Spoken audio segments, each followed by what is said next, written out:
সাংবাদিক দম্পতি সাগর সরওয়ার ও মেহরুন রুনি হত্যাকাণ্ডের তদন্ত থেকে র্যাপিড অ্যাকশন ব্যাটালিয়নকে অপসারণ করে মামলাটির তদন্তের জন্য স্বরাষ্ট্র মন্ত্রণালয়কে একটি উচ্চ ক্ষমতাসম্পন্ন টাস্ক ফোর্স গঠনের আদেশ দিয়েছে হাইকোর্ট।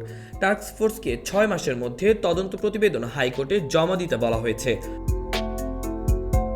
আদালত এই বিষয়ে শুনানির জন্য 2025 সালের 6 এপ্রিল তারিখ ধার্য করেছেন। বিচারপতি ফারাহ মাহবুব ও বিচারপতি মাহবুবুল ইসলামের হাইকোর্ট বেঞ্চ এই হত্যা মামলার তদন্ত থেকে র্যাপিড অ্যাকশন ব্যাটালিয়নকে অপসারণের নির্দেশনা চেয়ে সরকারের আবেদনের পরিপ্রেক্ষিতে এই আদেশ দেন। শুনানিতে হাইকোর্ট বেঞ্চ বলেছে, সাগর রুনি হত্যা মামলার তদন্ত শেষ না হওয়া শুধু নিহতের পরিবারের জন্যই নয়, গোটা জাতির জন্য মর্মান্তিক। এর আগে গতকাল সাংবাদিক দম্পতি সাগর সরওয়ার ও মেহরুন রুনি হত্যার ঘটনায় করা মামলায় নতুন আইনজীবী হিসেবে অ্যাডভোকেট মোহাম্মদ শিশির মনিরকে নিয়োগ দেওয়া হয়েছে। আইনজীবী শিশির মনির বলেন, আমরা সাগর রুনি হত্যার রহস্য উদ্ঘাটনের কাজ শুরু করব। এর অংশ হিসেবে তদন্ত কর্মকর্তাদের সঙ্গে খুবই দ্রুত মিটিং করব। একই সঙ্গে হত্যার রহস্য উদ্ঘাটনে নিম্ন আদালত ও উচ্চ আদালতে আইনি লড়াই করব।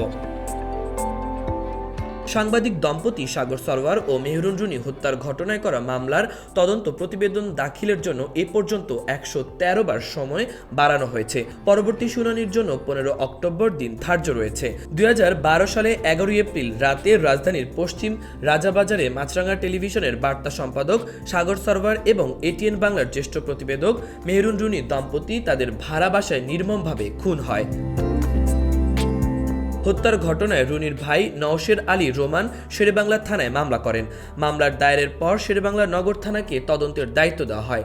3 দিন পর মামলাটি গোয়েন্দা পুলিশের কাছে হস্তান্তর করা হয়। তাদের ব্যর্থতার পর মামলাটি র্যাবের কাছে হস্তান্তর করা হয় 2012 সালের 18 এপ্রিল। মামলায় গ্রেপ্তার 8 জনের মধ্যে 2 জন জামিন পেয়েছেন, বাকিরা কারাগারে আছেন।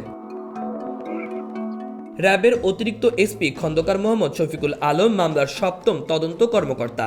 2019 সালের 7 জুলাই তাকে এই দায়িত্ব দেওয়া হয়। মাহবুবুর রহমান ইমন, খবর সংযোগ।